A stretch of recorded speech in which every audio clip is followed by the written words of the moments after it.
उन्हाळ्यामध्ये शरीराला थंडावा देणारं आणि मनाला तृप्त करणारं असं हे थंडगार पेय आज आपण बघणार आहोत. मस्त असं बनाना मिल्क शेक अगदी ज्यूस सेंटरवर मिळते तसंच बनवून तयार होते घरच्या घरी.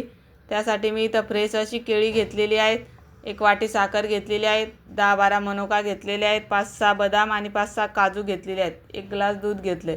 आता मी केळीची सालं काढून या पद्धतीने कट करून घेतलेलं आहे.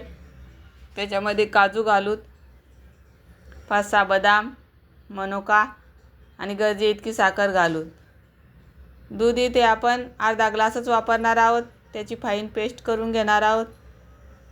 दूध पूर्ण घातल्यावर काजू बदाम बारीक होत नाहीत, मोठे मोठे राहतात. तर बघू शकता या पद्धतीने मी मिक्सरमधून फिरून घेतले. आता राहिलेला अर्धा ग्लास दूध घातलं, परत एकदा मिक्सरला फिरून घेतलं तरी ते तयार झालेलं आहे मस्त असं बनाना मिल्क शेक. बघू शकता किती मस्त टेक्स्चर आलेलं आहे त्याला. आता तुमच्याकडे वेळ असेल तर तुम्ही फ्रीजमध्ये ठेवून 1-2 तासानंतर सर्व करू शकतात. तर मी इथं आईस क्यूब टाकून मस्त सर्व केलेलं आहे. तर किती मस्त टेक्स्चर आलेलं आहे तुम्ही बघू शकतात. तर तुम्हाला ही माझी रेसिपी कशी वाटली नक्की कमेंटमध्ये सांगा. आणि अशाच नवीन नवीन रेसिपी बघण्यासाठी माझ्या चॅनलला लाईक, शेअर, सबस्क्राईब करा. धन्यवाद.